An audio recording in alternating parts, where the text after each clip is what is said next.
நம்ம உள்ளே போகிறோம், என்னென்ன இருக்குது பார்க்கலாம்.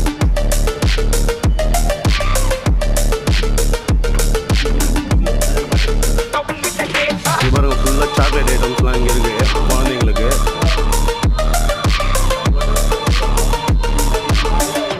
ஃபுல்லாக சாக்லேட் ஐட்டம் இருக்குது. அதே மாதிரி இங்கே வந்து இன்ஜின் ஆயில், அது இந்த கார் சம்மந்தப்பட்டது, அது எல்லாமே இருக்குது இங்கே.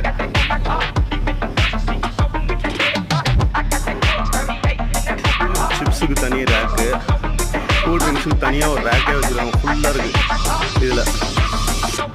நம்மளுக்கு பிடிச்ச ஃபேவரட்டான கூல் ட்ரிங்க்ஸ் நிறைய இருக்குது இங்கே.